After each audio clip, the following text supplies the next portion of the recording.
New reporting out of Ukraine indicates that Russia seems to be retreating in its invasion, although they're trying to spin it as an effort to move closer to peace negotiations. Regardless of what their intentions are here, any movement away from parts of Ukraine is a good update. But let me tell you what they're saying, what Russian officials are saying, and then we'll kind of debunk some of the narratives coming from the Kremlin. So as Reuters reports, Russia promised on Tuesday, meaning today, to scale down military operations around Ukraine's capital and north, while Kyiv proposed adopting neutral status in confidence building steps that were the first signs of progress toward negotiating peace. So far it sounds rosy. It sounds like things are headed in the right direction. But I want you all to keep in mind how much Vladimir Putin really miscalculated this war. The fact that the economic sanctions have in fact taken a toll on Russia, including its oligarchs. And there's also clear signs that now the military in Ukraine is no longer playing defense. They're recapturing territory that was taken over by Russia. And we'll get to those details in just a second. Now, Russia's deputy defense minister said this: in order to increase mutual trust and create the necessary conditions for further negotiations and achieving the ultimate goal of agreeing and signing an agreement, a decision was made to radically, by a large margin, reduce military activity in the Kyiv and Chernihiv directions.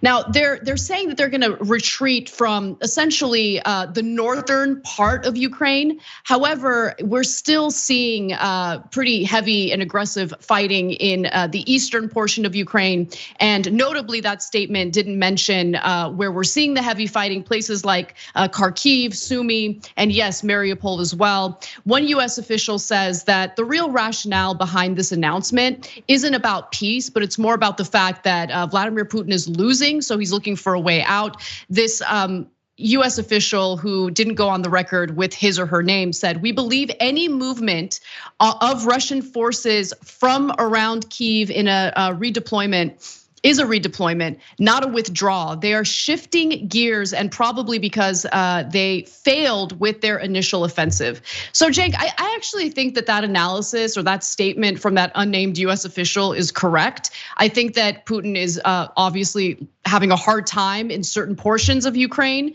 And so they don't have the funding necessary to continue on with this so-called military operation. So I could totally see him really focusing his efforts on Eastern Ukraine while kind of retreating from the northern portion. Yeah, so I think that statement is accurate, although not that helpful. Another retired general talked about how Russia's getting its ass kicked. I'd cool it with that kind of talk, because the reality is there isn't that much of a difference between losing and peace.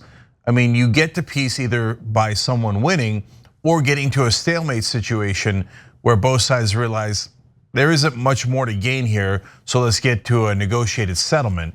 You don't often get to peace in the middle of war because one side had a change of heart.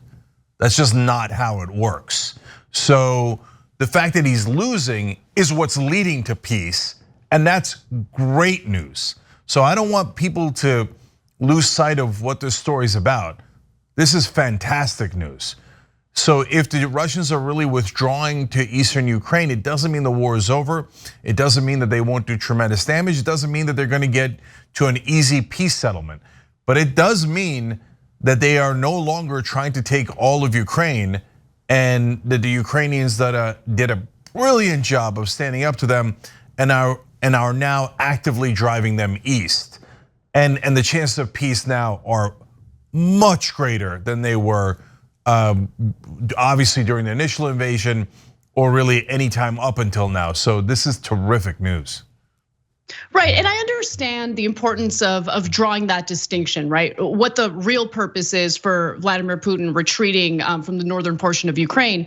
It's because you want to ensure that what Putin is doing is based on a genuine, good faith effort to negotiate a peace deal. And if that's not the case, well, it's very possible that once everyone's guard is down, he might pursue the northern portion of Ukraine again, right? Like I understand like wanting to really decipher what the intentions are here. And I think that the analysis is right. I agree with you. I don't think those statements are very helpful, especially when you're dealing with someone like Vladimir Putin who has, I mean, he's very similar to Donald Trump in that he has thin skin. He's a narcissist, an egomaniac, and you don't want to persuade him to continue acting irrationally and to continue with this war. But at the same time, I do think that the way Biden has handled this so far, based on what we know, how he has managed to kind of toe that line to avoid any type of escalation, how he's refused to do a no-fly zone, how he's prevented this from turning into a serious nuclear threat. That is not an easy task to do. I would not have expected that Biden of all people would know how to toe that line as well as he has with this particular issue. But it seems like the sanctions are working. And it seems like Vladimir Putin deciding to surround himself with a bunch of yes men who constantly tell him exactly what he wants to hear is not really a smart strategy if you want to make informed decisions on an invasion. Yeah, so look, my overall point is take the win. So for the generals talking about kicking Russian ass, no, don't goad them. What are you doing? Like if they're withdrawing, let them withdraw. There's no reason to antagonize anybody. Let's make this war as short as possible. And then secondly, does Putin need a face-saving gesture? Of course he does. People always pretend that there's only one country. Like our domestic politics matters, but Ukrainian domestic politics, that maybe that they matter a little bit because they're our allies. But Russian domestic politics don't matter at all. No, Russian domestic politics are really, really important to ending the war. So if Putin can find a way of saying, yes, we have taken new breakaway republics and we did exactly what our goal was, that'll allow him to leave. Good. Is it true? It's definitely not true. He clearly wanted all of Ukraine. That's why they tried to surround Kyiv. That's why they bombed the most western cities. That's why they had a 40-mile caravan of tanks and 200,000 ground troops. It's definitely not true, but who cares? It's good that he is falling back on a position that is less than taking all of Ukraine. That is a terrific development that we should encourage.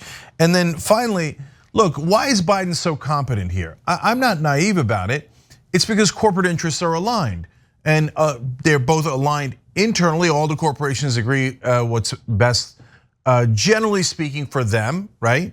There might be some dissenters. The defense contractors presumably would like a longer war, but overall, most of the other corporate interests are on the side of let's resolve this relatively quickly so we can get to continuing trade and most importantly, for Europe to get its oil and gas from our corporations versus Russian corporations. And so that seems to have been accomplished.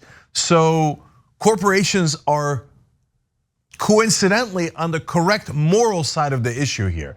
Now they want to end the war and cement those deals. So that is why you're seeing the Biden administration show competence.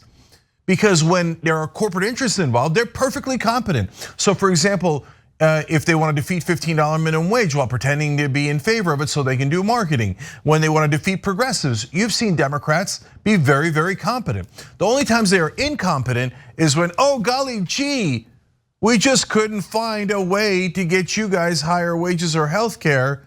I guess drug companies are gonna continue to make all that money and the Chamber of Commerce is gonna be really, really happy, golly gee. It's a feigned incompetence. And you see here where it matters, both from a foreign policy perspective and from a corporate perspective, the Biden administration was perfectly competent. Thanks for watching The Young Turks, really appreciate it. Another way to show support is through YouTube memberships. You'll get to interact with us more. There's live chat emojis, badges. You've got emojis of me, Anna, John, JR. So those are super fun. But you also get playback of our exclusive member-only shows and specials right after they air. So all of that, all you gotta do is click that join button right underneath the video. Thank you.